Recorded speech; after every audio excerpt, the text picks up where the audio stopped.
Good morning. I need to tell you a couple of things before I start today's lecture. One is that I sincerely apologize for initially putting a study guide from 2016 in the study guide place. I did that last night and I'm really sorry. A TA called it to my attention this morning and I've corrected that error. I'm sorry. I know it caused some confusion and oh my God, what? To some of you, and I'm very sorry for that. But the correct study guide is now in place.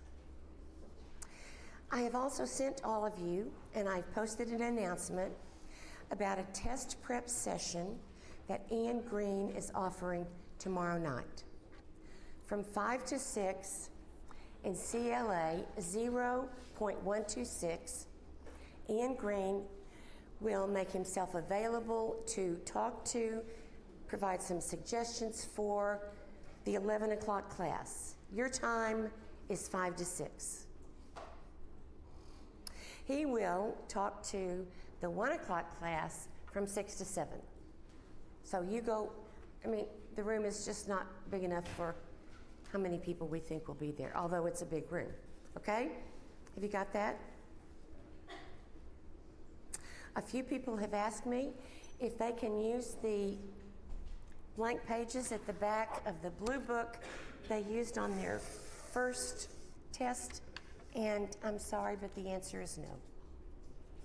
Bring a new marked blue book and just tear out those pages from your old blue book and use them for scratch paper, okay? We're passing around the index cards.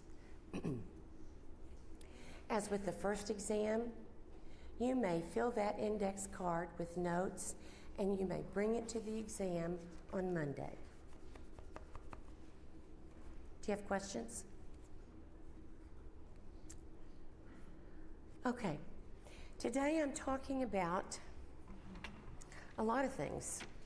A process that we call the democratization of American politics.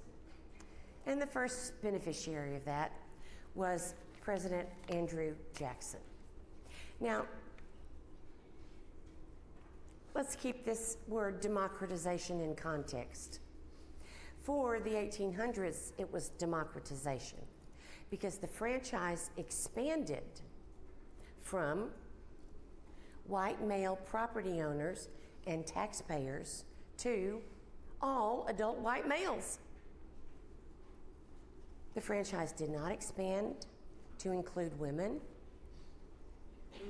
or Native Americans or African Americans, even those in the North who were not slaves. And there were African Americans in all of the states who had never been slaves. Nope, they could not vote. So, democratization meant different things at different times.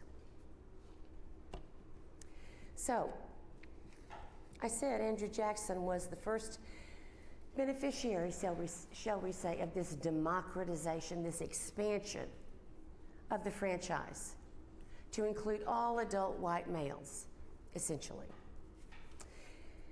Now, Andrew Jackson is unique in a lot of ways. He's one of the presidents that almost everybody remembers his name. They may not remember anything about him. He's on the $20 bill. Andrew Jackson is one of the big names among presidents. His name comes to mind before Rutherford B. Hayes, for example, and many others. And his presidency was significant, which is why I'm going to talk about it today, but mostly tomorrow. But one reason it was significant is that Andrew Jackson, he was elected president in 1828 and then re-elected in 1832. He was the first president. He was the first president of the United States not to have been born in either Virginia or Massachusetts. Can you believe that? There'd been Washington, there'd been Adams, there'd been Jefferson, Madison, Monroe, John Quincy. He was the first president not to have been born in either Virginia or Massachusetts. So clearly, something is changing. He was the first president to have been born in a log cabin west of the Appalachian Mountains. He was not born to wealthy or prosperous parents. He was not born to educated parents. His parents were a poor farm couple from Northern Ireland. They were immigrants from Northern Ireland. His parents were first generation immigrants from Northern Ireland. His father died before his birth.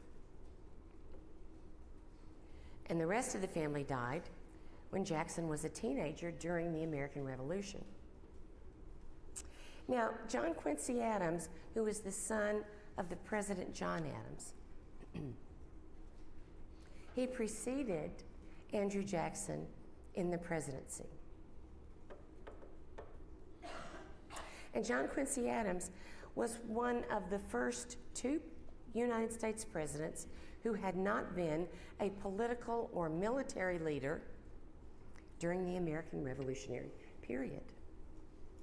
John Quincy Adams was, however, the eldest son of a leader of the Revolutionary era. So clearly we can see here, with all those markers that I talked about, that presidential leadership is passing to a new generation. Not just chronologically, but in terms of some other categories as well. Something different was happening in the United States. And Andrew Jackson's election as president is only the most dramatic example of the changes that were going on in the first half of the 19th century. I began talking about one of those changes on Monday, the emergence of a national market economy. And that will continue to be a significant backdrop to what I'm talking about today, and we'll be talking about for the rest of the semester.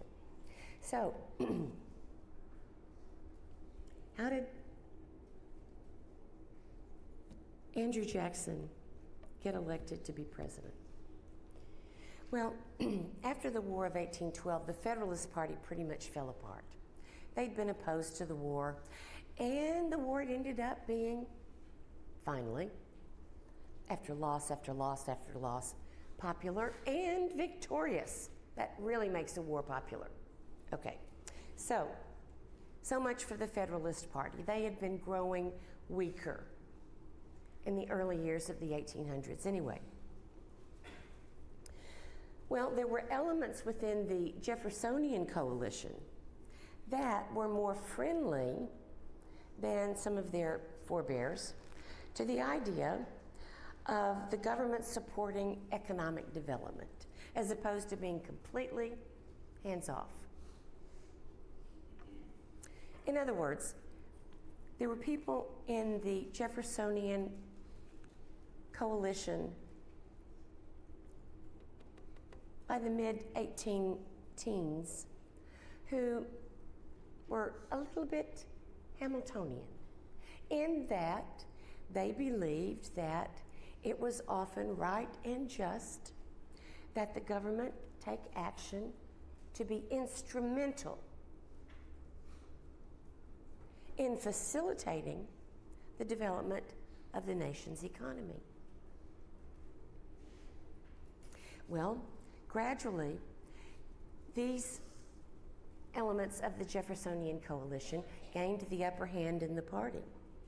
And by the mid-1820s, the Jeffersonians who favored government support for economic development were joined by the ex-Federalists into a new party. It didn't last very long. It was called the National Republican Party. Kind of the best of both worlds, the National Republican Party. Okay? And as I say, it didn't last very long, but this is the Jeffersonian coalition that is more friendly to the idea of the government as instrumental to economic development with the Federalists. Now, the National Republican Party was not as elitist as the Federalist Party, but the Nationalist Republican Party was interested in using national institutions to expand the market revolution. This is going to be a good thing. This is how we grow strong economically. This is how we become a competitor on the world stage. Okay, so the presidential election of 1824.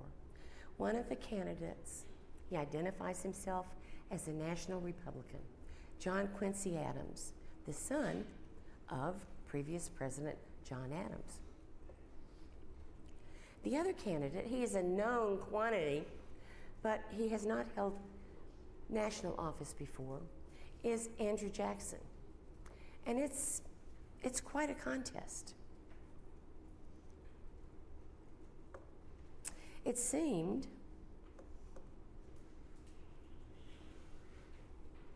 because John Quincy Adams won the election, it seemed to some people that a revamped form of New England federalism had taken over the White House, but that's not quite what happened. But the way John Quincy Adams won the election was very, very troublesome to Andrew Jackson. He called it the corrupt bargain because Jackson clearly won a plurality of the votes, but he did not win a majority of the votes.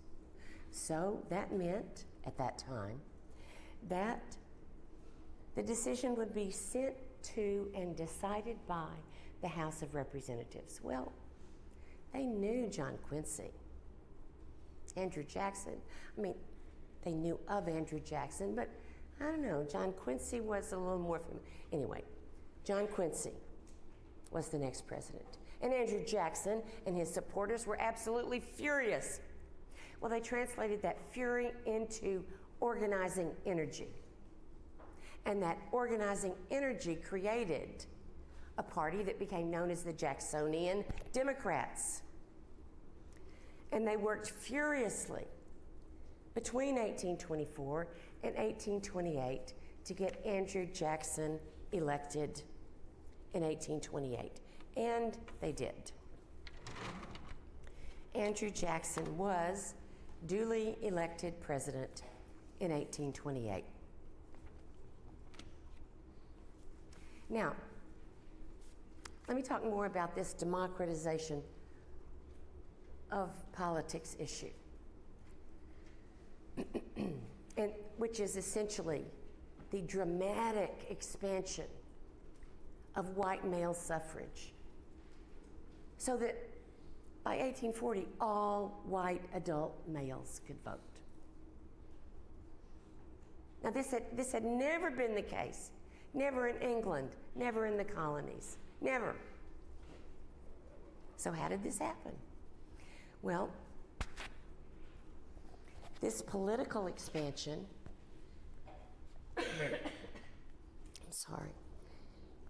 this political expansion is the result or the product of concurrent or precedent economic and geographic expansion. Now, the geographic expansion, you understand, people are moving westward, especially after the War of 1812 and the Louisiana Purchase and so on. There's this rapid migration of settlers into the Mississippi River Valley and the Ohio River Valley. And 4 states quickly joined the Union: Louisiana, Mississippi, Illinois, and Alabama. 4 new states in the Union. And then with the Missouri Compromise of 1819, you'll read about it, I'll talk about it later. Missouri and Maine joined the nation. I mean, my goodness, there's 6 new states. And of course, the Transportation Revolution. The Transportation Revolution was facilitating this westward migration. And it was encouraging westward migration because the Transportation Revolution was going to make it ever more possible for farmers in the West to produce commercial goods, agriculture or otherwise, and ship them to the East. because actually this traffic of people was going both ways. People who wanted their own land and who wanted to become commercial farmers were moving west. Other people were moving east to the cities. Because we see in the 1820s and the 1830s, the cities east of the Mississippi grew prodigiously. Now, this is in some part due to immigration, primarily from Germany and Ireland, but not entirely. A significant part of it is American citizens who are moving from the west into the eastern cities, away from farms and villages and into cities. With the growth of commerce, you see, some sons of farmers, their dad owned the land, he was a prosperous commercial farmer. They were a second son. They could buy land and become a commercial farmer, or they could move into a city and become a bookkeeper, a clerk, a salesman, live a good life.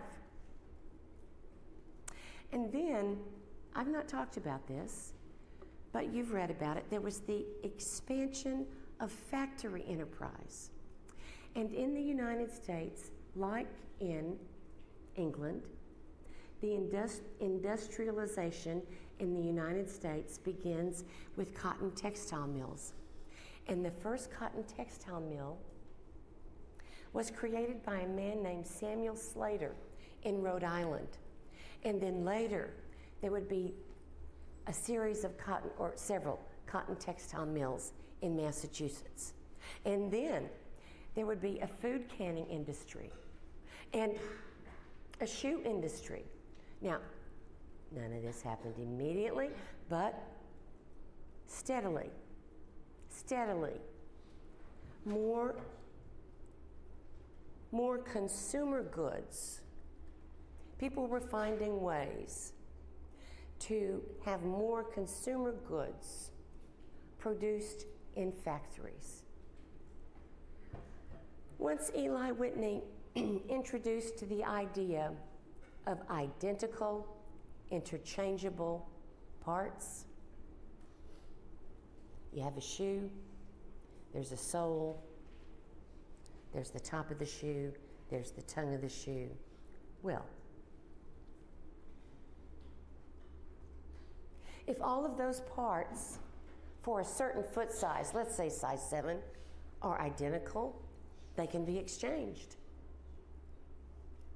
And instead of making shoes for this particular foot, you can make hundreds of shoes that fit this pattern with identical interchangeable parts.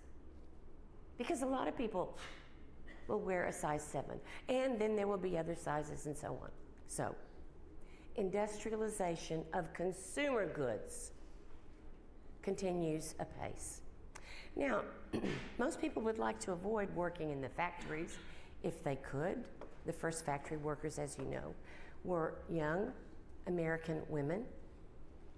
But by the 1830s, working conditions in the factories were deteriorating significantly. They were deteriorating as the workforce was increasingly filled by immigrants who could be paid less. And if the immigrants were paid less, then there were other ways that the managers of the factories could save on cost. So, it was not, initially there were dormitories that the women lived in, and no, none of this stuff anymore. You just go to work, you go home. You go to work, you go home. So, it no longer became an attractive option for young Anglo-American women between school and marriage. Okay, so industrialization of consumer goods is continuing apace. And that is creating commerce, and that is creating business and management jobs and bookkeeping and so on and so forth. And some of the sons of farmers in the West are moving to the cities to take those jobs. Well, how does this translate into an expansion of voter rights? Well, in the West, as early as the 1810s, it became very, very difficult. More and more people were moving into the Ohio River Valley area and the Mississippi River Valley area to purchase land, and then they go to the land office and they file a title. Well, that was happening very, very rapidly. And then they might sell a part of that land, and somebody else goes to the land office and gets a title for his land and another. Anyway, it was becoming incredibly difficult to keep up with who owned what land. But of course, who owned what land was the basis for who was eligible to vote. So, the western states decided, all right, almost everybody out here owns some land. So we're going to do away with that land holding criteria for voting. Yeah, we're just going to do it. It really doesn't serve any practical purpose. Well, there were artisans in the East that had been contributing to the community. They were maybe third generation artisans in Massachusetts or New Hampshire. And they were like, hey, wait a minute. If they don't even have to own land anymore to vote, things ought to change out here. So a reform movement begins in the East to expand the franchise to include adult white men, and to make not a long, but a somewhat longer story short, the franchise was expanded in the East so that very soon, this is adult white male suffrage in 1880. In the blue states, there are property qualifications. Kentucky and Vermont are the only states that have universal white male suffrage. Now, look at 1830. Property qualifications are a condition for voting in only 2 states. All the rest, basically, have adult white male suffrage. Now, this was a very exciting development. And it gave rise not only to an expanded franchise, but it gave rise to a new style of politicking. Because people holding public office, or people wanting to hold public office, said, well, we got to find a way to organize these voters so they know who we are. And by this time, by the late 1820s, the Jacksonian Democratic Party, that had emerged as a thing. That's a party. Well, the people that opposed the Jacksonian Democrats began to organize, and they called themselves the Whigs, W-H-I-G-S. Now, you know where they got the name. They got the name from the most honorable parliamentary Whigs of 1688, who commandeered the Glorious Revolution. So, this term Whig has a name that stands for freedom and republicanism and individual liberty. So, we're the Whigs, they're the Democrats. So, this is the second political party system, and this is in place by the 1830-32 election. All right, these political parties, they've got to tell voters that they exist. They've got to tell voters what their positions are. They've got to tell voters what their candidates stand for. And the population of voters is bigger. So this gives rise to the creation of statewide political organizations. There's a Louisiana organization for the Whigs. There's an Alabama organization of Jacksonian Democrats. And the counties very often create. All right, our county Our county organization of Democrats is going to meet this Thursday night, the fourth Thursday of every month. So organizing and holding meetings was one way to get the word out about what your party stood for and who your candidates were. And I'll get to what the party stood for later. Well, but the other thing was organizing these meetings. This generated a lot of enthusiasm. People were involved. And these were people that had never been involved in politics before. They had never been given the privilege to vote before. And believe me, they were excited about it. Hard for you to imagine, perhaps. Texas was the lowest ranked state in the union in terms of voter turnout in the 2016 election. Anyway, at this time, there is great enthusiasm about politics. No longer are people embarrassed about talking about political parties. People have accepted the idea, well, people have different ways of thinking about government. People have different ideas about the proper role of government. People have different ideas about federalism. So it just makes sense that there would be different political parties representing these different approaches or philosophies of governance in a Republican system. Now, this is in direct contrast to the 1790s, you will recall, when political parties were understood to be factions, and that was a sign of discord, if not corruption. Well, 30 years later, it's very different. And people are much more open about their political positions and their political affiliations.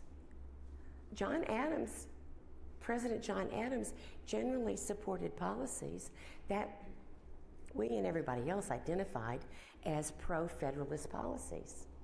But look at his correspondence with Thomas Jefferson. He will not agree that he was a Federalist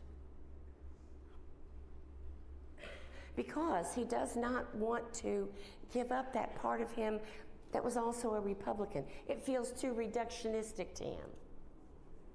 Okay. But this is a different time. So with these statewide political organizations, county political organizations, electioneering, campaigning, it is to this period,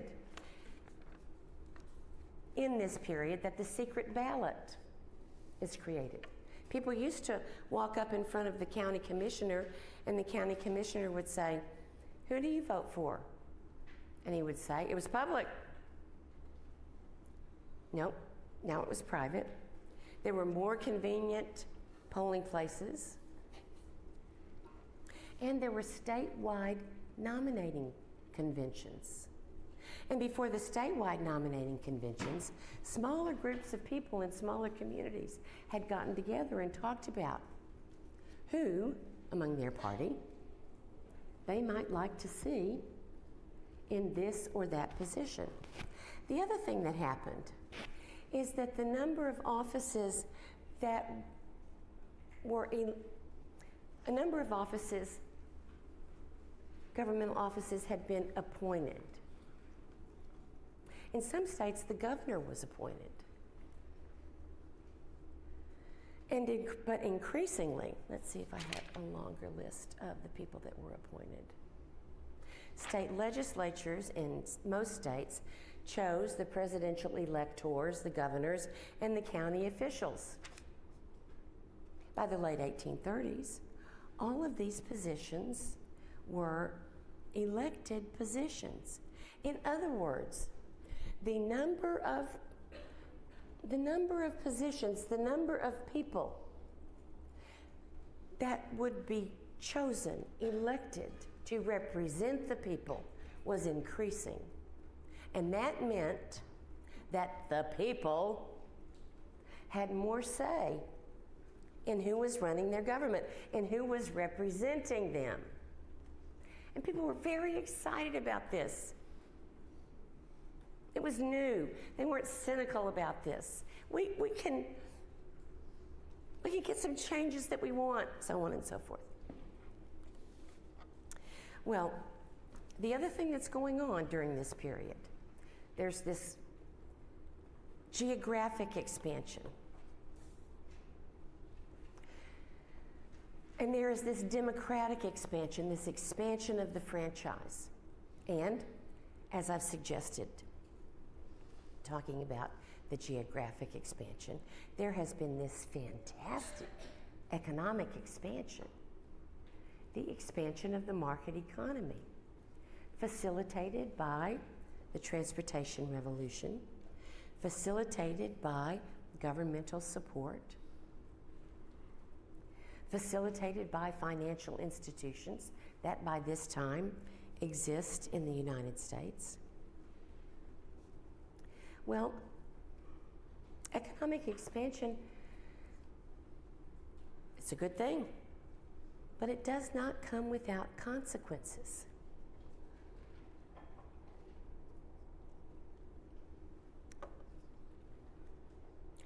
As more and more people became involved in commercial agriculture, and in this region was a good place to grow corn. This region was friendly to wheat, to tobacco, rice, and so on. Okay, so as more people buy land and go into commercial agriculture, that means more corn's being grown. There's a big market. There's a big market because just in the United States, in the cities, people that live in the cities, they cannot grow their food. And increasingly, people in New England cannot grow their food. And there are people overseas that cannot grow the food, some of the food, like corn, that's grown in the United States of America, or tobacco. So, there is a domestic market and there is an international market. Wow. Well, because there's a market, because there are people that want to buy corn and tobacco and rice and indigo and sugar,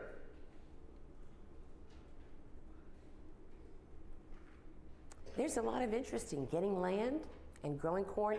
And when we say there's a lot of interest in getting land and growing corn, tobacco, sugar, that's another way of saying competition in commercial agriculture increases. Do you understand what I'm saying? More people are growing these commercial crops, and that means there's more competition between these growers. Now, as long as the market's big enough, everybody's going to sell, everybody's going to make money, everybody's going to be happy. But, this is true with the fledgling American industries as well. There's a market. There's a domestic market. There's a foreign market for textiles, shoes, so on. As long as there's a market, people are going to make money. But there is increasing competition. Now, between 1820 and 1860, that's 40 years, the American economy lurched from boom to bust. From boom to bust. Why did that happen? Well, to take just one period from 1820 to 1824, 1820 to 1834, and then again from the mid-1840s to the late 1850s, this was a time when agricultural and industrial production was expanding mightily. There was a lot of opportunity. There was a lot of land. The markets were good. People said, okay, we've got an opportunity here. Let's jump on it. And they did. But after a while, there's overproduction. After a while, so many farmers are taking advantage of this growing market and the transportation to get the corn to market that they are overproducing. And when the supply is greater than the demand, what happens to the prices? Say it. Thank you. When supply exceeds demand, the prices are going to fall. And that happened. And then the prices would fall. People would cut back. Some people would lose their farms because they owed money. And then they would lose their farms, and somebody else would get to buy their farmland cheap. And then things would start over again. And now listen, we're talking about the 1800s. There's no ticker tape that people can read. They can't read the Wall Street Journal. They can see, gosh, a lot of people are growing corn, a lot of tobacco this year. But they really have no way of knowing when supply might be exceeding demand. And so if you're an individual farmer, what do you know to do except grow as much of what you can grow as possible and then hope for the best? But at times that meant overproduction. Nobody's regulating this. Nobody's keeping their eye on how many bushels of corn were bought last year by overseas markets, how many were bought by domestic suppliers. Nobody's keeping track of that. So, overproduction leads to falling prices. Falling prices leads to an agricultural depression. An agricultural depression and contraction of that part of the economy leads to bank failures and more deflation, and then a general economic depression. That is why, when I say between 1820 and 1860, the American economy lurched from boom to bust.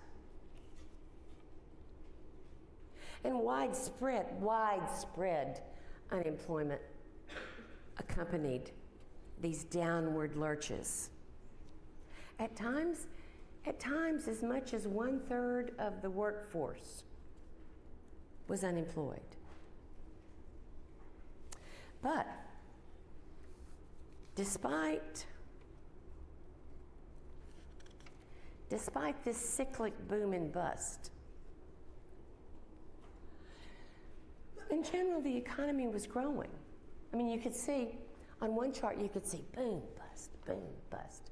But when you step further back and you just look at GDP of the economy, as if there was a way to calculate that then, you would see that in general, the economy was getting stronger.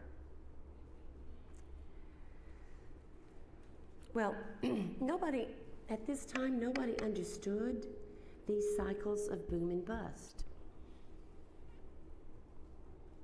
And different occupational groups sought different solutions. Increasingly, people turned, like in the 1780s, increasingly people turned to the state legislatures, appealing for decisions. There was increased state-level political activity around economic issues. And this encouraged state-level political organization. This is a preview to the rise of national political parties organized around economic issues. And so then there were party disputes about tariffs, about banks. If the bank rates, interest rates, were high, and there was a downturn, and you couldn't pay your mortgage. You weren't happy about that. Must be the bank's fault. There were concerns about these internal improvements that private contractors were building with the help of state money. All of these were economic concerns. And the other thing that's happening is, and this is ironic, there is this increasing political equality, but this boom and bust business cycle means that with each bust, the smaller farmers generally are the ones that can't hold on to their farms, or the less capitalized farmers or industries are the ones that can't hold on to their businesses and are foreclosed upon by the bank, or they have to sell out. So, as that continues to happen, economic inequality increases. You see that? So there's a paradox of increasing political equality and increasing disparities in the distribution of income. In 1860, the top 5% of U.S. families owned more than half of the nation's wealth. The top 10% of U.S. families owned 70% of the nation's wealth.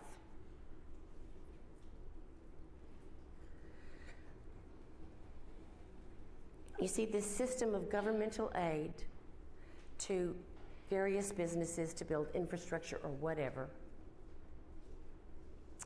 it affected Americans in disproportionate ways. Economic growth stimulated by state intervention increased the commonwealth of the society, but it also increased the private fortunes of the wealthier citizens of the nation. The rewards to the smaller farmer or the smaller worker were much less than the rewards to the entrepreneurs and those who were the direct beneficiaries of this aid. So, it's not surprising that when Andrew Jackson, where'd he go? It's not surprising that when Andrew Jackson becomes president, these economic issues, they are really on people's minds. And they want him to do something about it. And Andrew Jackson thinks that not the only, that one big problem contributing to this economic misery is the Bank of the United States. It wasn't in the Constitution, never should have been approved. After all, it's a public-private corporation. The private bankers are getting rich. They control the interest rates, which means they can determine, or this is how Andrew Jackson sees it, which means that they can determine who gets rich and who gets poor. So, Andrew Jackson, Thomas Jefferson, who had hated the bank, he rechartered the bank. James Madison rechartered the bank. Andrew Jackson is determined to kill the bank. These are the issues. These are the issues that shape the late 1820s and the 1830s. And these are the issues that face Andrew Jackson. And so, on Friday, I'm going to talk about, his war on the monster bank. But I'm also going to talk about two seemingly completely unrelated issues, big issues of his presidency.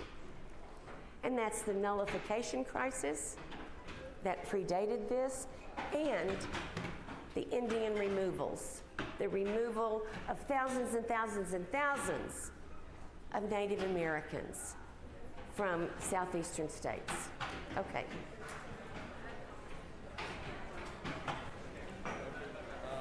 I was just wondering what the start and end dates would be for the test.